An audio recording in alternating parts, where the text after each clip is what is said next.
Welcome to Coruzant Technologies, home of the Digital Executive Podcast. Do you work in emerging tech, working on something innovative, maybe an entrepreneur? Apply to be a guest at www.coruzant.com/brand. Welcome to the Digital Executive. Today's guest is Ryan Horst. Ryan Horst is the CEO of Altcoin Pro and an entrepreneur, business strategist, and sales expert who has mentored more than 200 entrepreneurs across multiple industries. His background spans sales psychology, communication, leadership, client acquisition, and human behavior, with a focus on helping business owners improve performance and scale more effectively. Following success in the 2021 cryptocurrency market cycle, Ryan began applying his business and communication expertise to the crypto industry.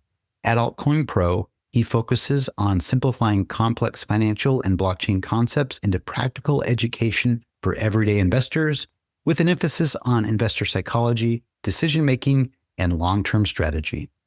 Well, good afternoon, Ryan. Welcome to the show. Good to be here, man. Thanks for having me, Brian. Absolutely, my friend. I appreciate it. You're hailing out of Tampa, Florida. I'm in Kansas City. So again, appreciate you making the time. I know it's not always easy to get on a calendar in different time zones, so appreciate that. And Ryan, let's jump into your first question. You've got into crypto in the summer of 2017, right before the first ever altcoin bull run, and built a career on sales, psychology, and entrepreneurship before applying it to crypto education. What was that first cycle like as someone learning the space in real time? And how did mentoring over 200 entrepreneurs across other industries shape how you approach teaching crypto today? Yeah, so that first altcoin bull run in history, the 2017 cycle that ended in 2018, it was a roller coaster journey of really high highs and really low lows, to be honest with you. I was up about 1,000% on my portfolio in a matter of like 4 or 5 months. And then I was pretty ignorant and I thought I knew what I was doing. I was in if you ever have looked into the Dunning-Kruger model, it kind of plots like confidence over time when it comes to like knowledge that you're gaining as you're like learning. At the very beginning of in the Dunning-Kruger model, like it shows this on this XY axis. It shows a line that goes really up, really high on the Y axis at the very beginning and really like short on the X axis. So like, we're on like trying to do hand signs with my hands, but there's no video. And then like, as you start to learn more, you start to realize that you know nothing and your confidence in the topic actually goes down drastically. And then that goes into so it goes from like peak of like Mount Stupid is what they call it, down into like the realization phase when you like realize you actually know nothing. And this happens with everything that you start to learn, right? When you first start learning, like me with AI, for example, it's something I've been diving really deep into. When I first got into it and I was having awesome prompts that I was putting in, I was like, wow, I know so much about AI. And then I started to get deeper into it. And then I started to learn about everything else. And I'm like, oh, wait, I know nothing. And then as I started to learn more, I started to progress up back at it again. And then I go like kind of up and to the right with that Dunning-Kruger model. So 2018 really was that time where I noticed that I really knew nothing in crypto. And it just sparked the decision to where I really needed to like dive into this and figure out if this was something that was going to be around for a long time. Because as an entrepreneur, I know it's important to catch trends early. And I knew that if I could really figure out this industry and figure out a way to teach it simply to people and get good results for myself, then I could create a company that's based around helping to solve the knowledge gap that a lot of people have between getting started with crypto to knowing enough about crypto to be able to make some kind of marginal impact on their investing journey. So that's what we did. And then in 2021, we had the next bull run that took place, and me and my partner, Yoni, we were ready for it. And we had been studying crypto over the last 4 or so years up until that point to where everybody else kind of ran away from the market, and we dug deeper. We were reading white papers. We were understanding how the blockchain world works, the layer ones, the layer twos, even the layer threes. And we just built a system for ourselves that allowed us to get repeatable results. And then that system only became easier to implement as the years came on, because a lot of what we do is in the decentralized finance world with like earning passive yield on your crypto. And the tools like concentrated liquidity, automated market making came out, which made it easier to provide liquidity, become more capital efficient with your investments. And yeah, I mean, our strategies have just gotten better because of the increased tools with the crypto world. So we just we teach that to everybody, but my experience with the coaching side of things, so I was a business coach for about 1.5 to 2 years. It really came in handy with coaching individuals on the crypto side of things, because I got a lot of experience with seeing how the different brains work of different people around the world. There's different client archetypes, if you will, right? And in order to be able to teach people effectively, you have to be able to meet people where they're at. And that experience allowed me to see firsthand, like, how to translate concepts in a simple way to get them across from my brain into somebody else's brain. And through doing that, it just created this ability for me to explain these complex topics in the crypto world in a way that I've been told people haven't really seen before, which is that got discovered in like 2021, 2022. And that ended up sending me into like a whole world tour of speaking on different, like about 16, 17 different stages in like 3 different continents. That's awesome. Love the backstory. Obviously, there's always a story here, right? The pain point, or you found a gap in the market. But I remember that, and I'll just kind of share something real quick. In the 2017 altcoin bull run, I got all into that as well. I invested some money. I actually tried building a crypto basement at that same time. And I've got other stuff I can share with on blockchain and Web3 and the stuff I've done. But it's really cool. Your story was interesting, how you learned the hard way in investing in that DeFi space. It was still kind of early on in some aspects. But that aha moment I liked is how you could help people learn and get into crypto with your educational system, that framework that made it easily digestible for folks. And obviously things grew from there, and the rest is history. And I really love the story. So thank you. And Ryan, you work at Altcoin Pro. Your work at Altcoin Pro anyway emphasizes investor psychology and decision-making as much as the technical or financial fundamentals. What are the most common psychological mistakes you see new crypto investors make? And how is that different from the mistakes seasoned traders make once they think they've got this all figured on? So there's a lot of mistakes that pop up, both in the beginner traders as well as the seasoned ones. If I were to really break it down to the top 2 that I see for new investors that come on board and start working with us, the first one would be emotional attachment to the coins that they've gotten invested into. So the reason that this is a problem is because in the crypto world, you can't just rely on buying a single coin and waiting for it to go up, right? Because we've seen just through the history of crypto and the crypto markets, a coin might go up 400%, but then it might drop 90%, right? And if you remain emotionally attached to that single coin and you ride that wave all the way up and then all the way back down, you just canceled out possibly 3 to 4 years of progress along your overall journey of trying to get to the end result that you're looking to get to. So for many people, that's like they want to reach $1 million portfolio. It's a big goal for a lot of the people that work with us. It's like step 1, reach $1 million. And then step 2, create generational wealth for my family.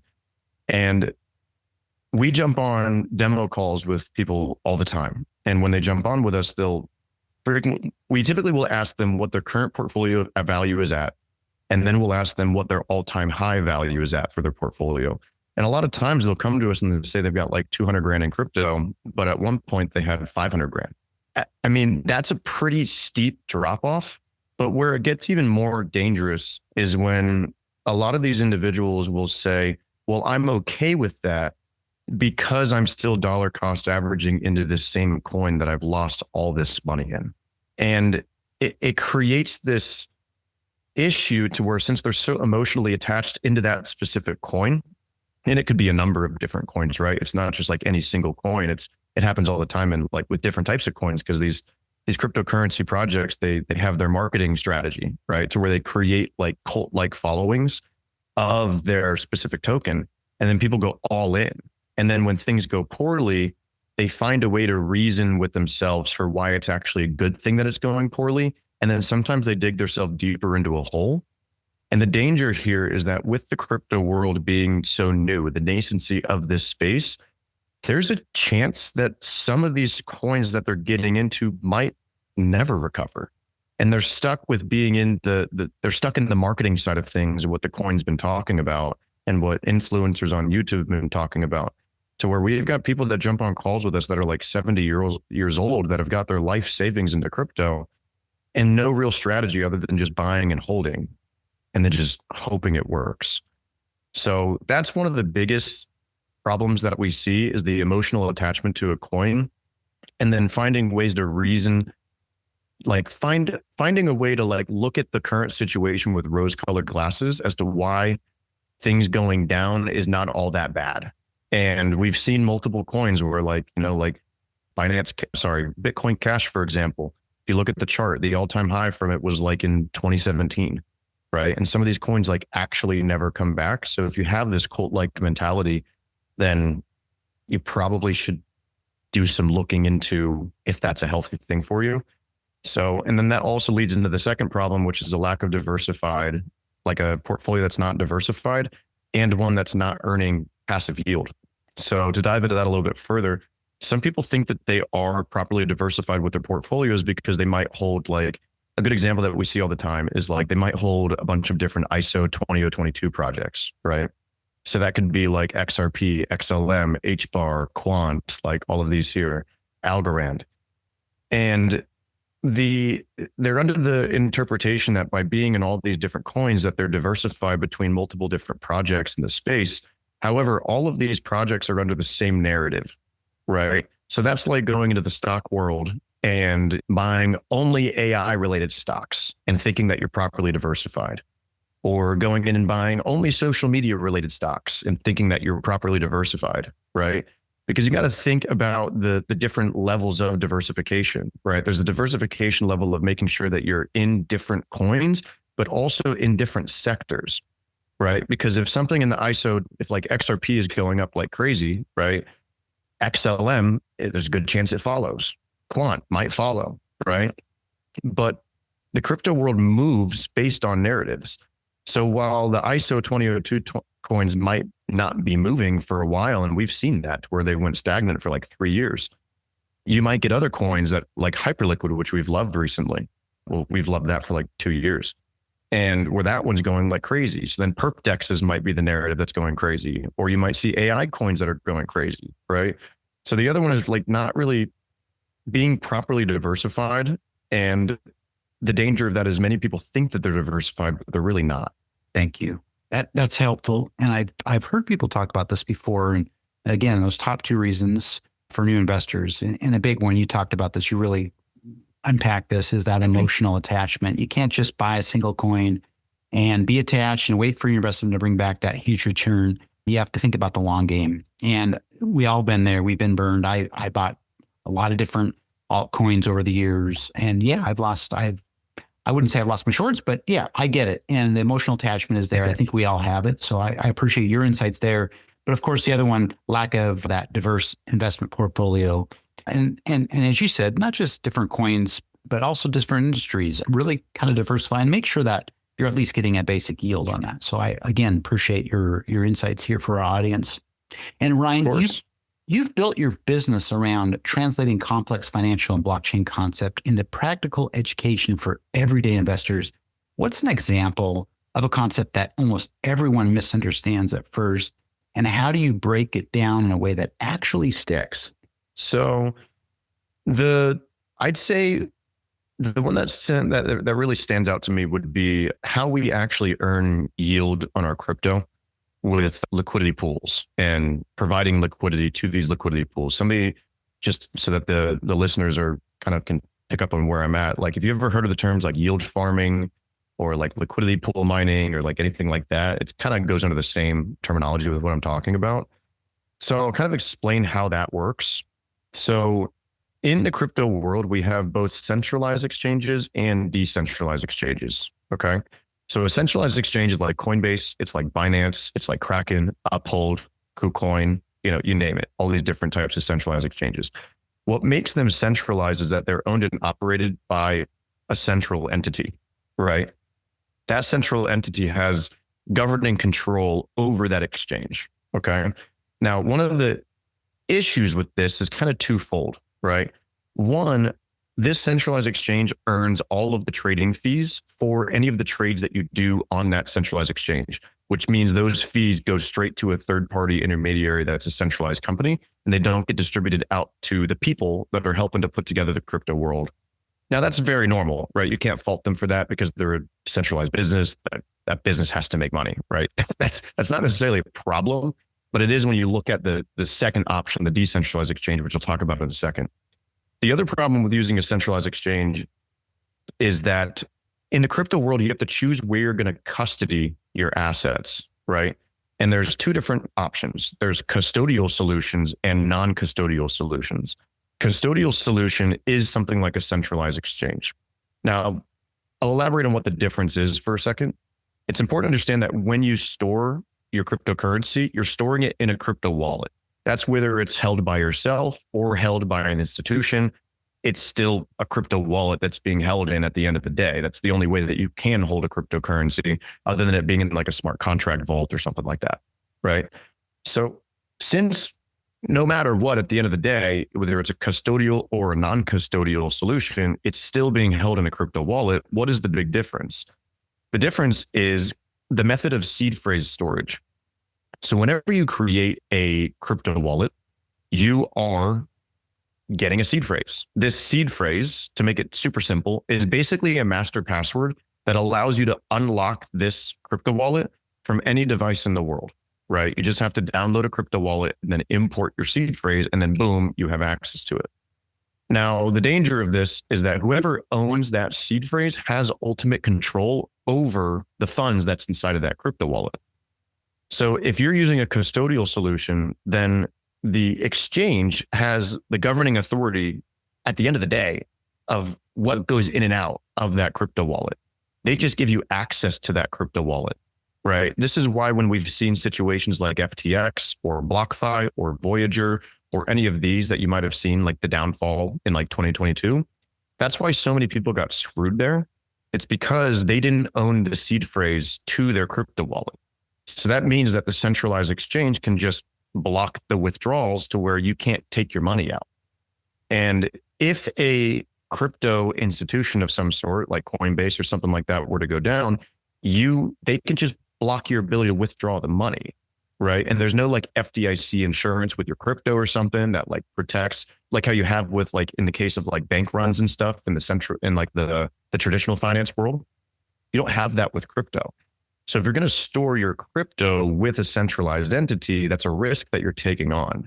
So then I'm going to move into the decentralized exchange side of things now, which is what we genuinely prefer for a number of reasons. One, when you connect your wallet to a decentralized exchange, you connect it with your own non-custodial wallet that you have the ability to hold the seed phrase to, right?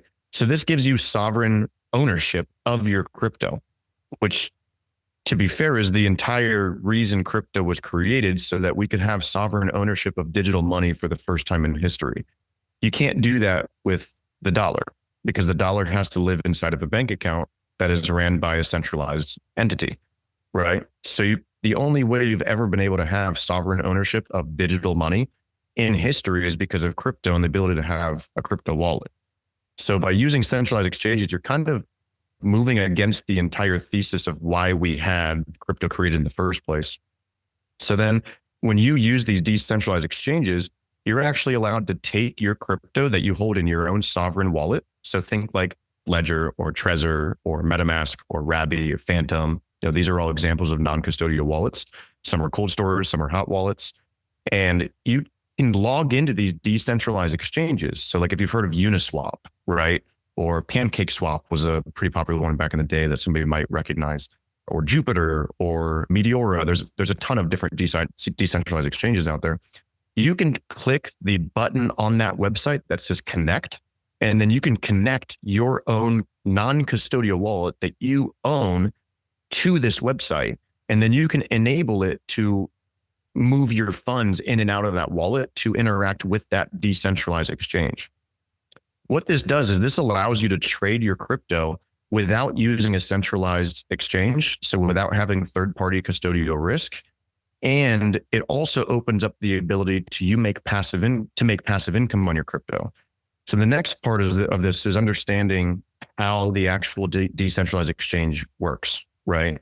So unlike a centralized exchange, right, you don't have market makers that are like institutional investors and whatnot that provide liquidity so that trades can always be made, right? You couldn't have that in the decentralized finance world because that would be against the ethos of DeFi, right? So how do they solve that problem?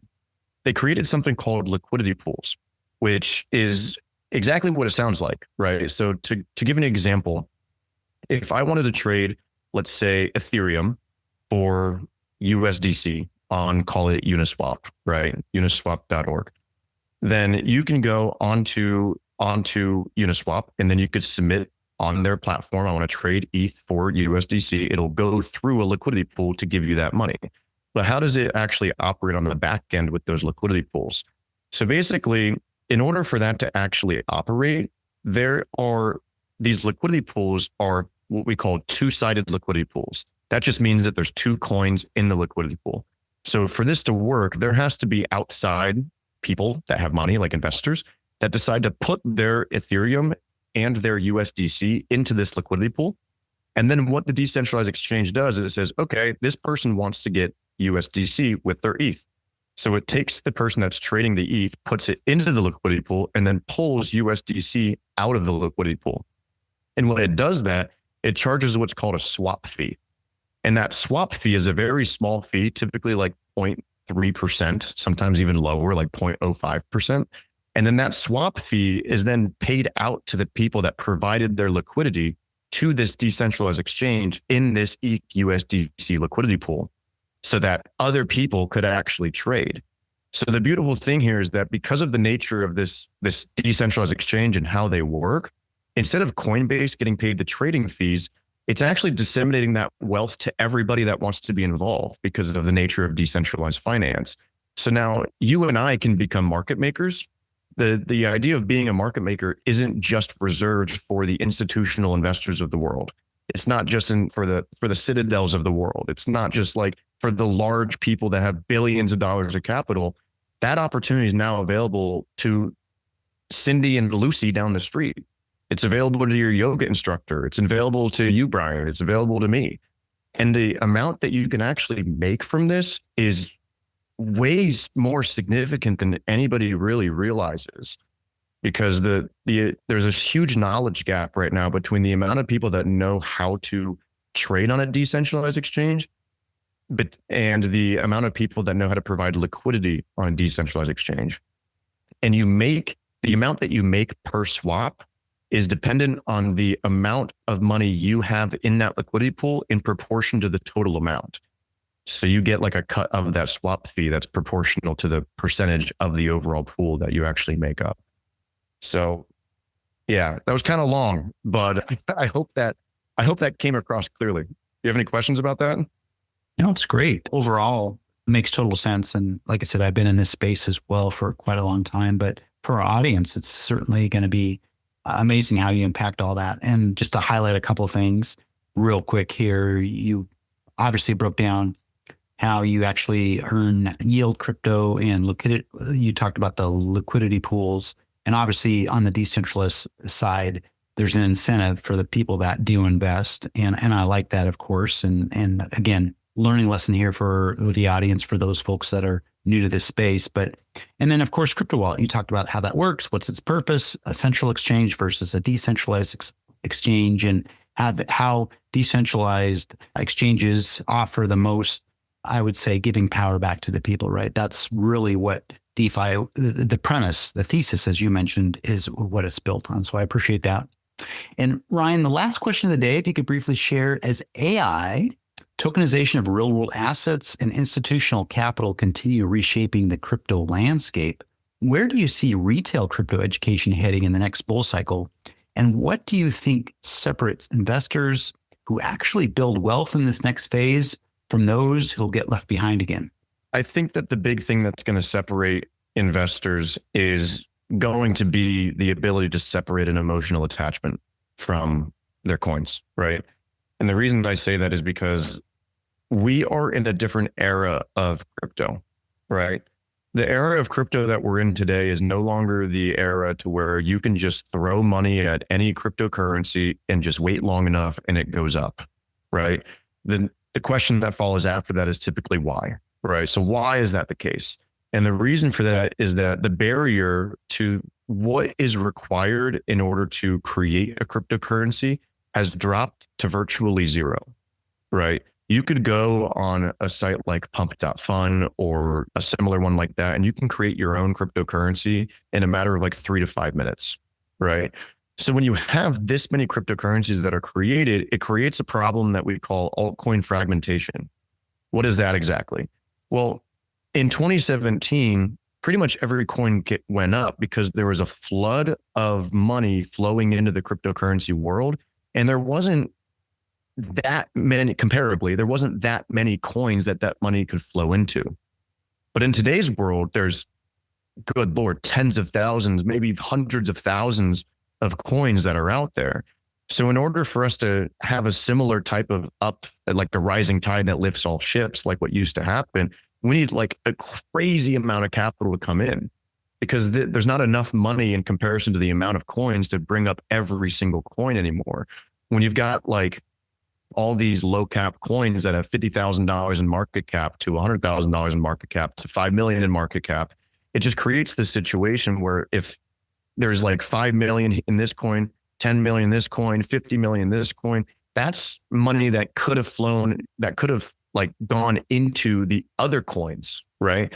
So like, because there's so many, it's like created this situation where the entire market is fragmented to where you have to be more precise to be able to pick the winners inside of the cryptocurrency space.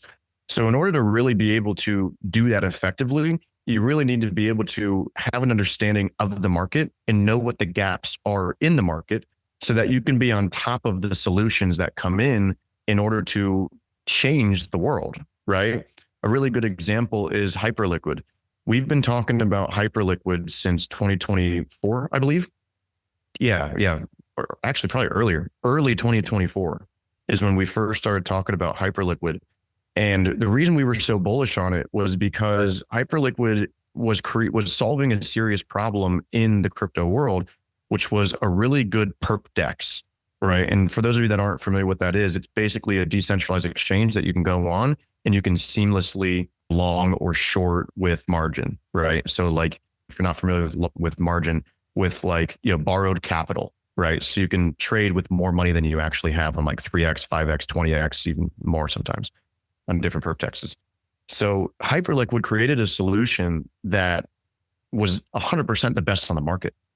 And because of that, they started to bring in a lot of liquidity into their blockchain. They built on their own not private blockchain. They built on their own blockchain, which then allowed them to be able to pull a lot of liquidity into the Hyper EVM, which now there's a bunch of other apps that are being built on there.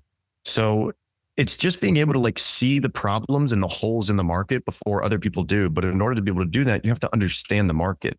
So it's going to be people that like understand crypto, see the holes in the market, and are able to find opportunities before other people do because they know what the gaps are in the market. That's how we knew Hyperliquid was going to be a winner.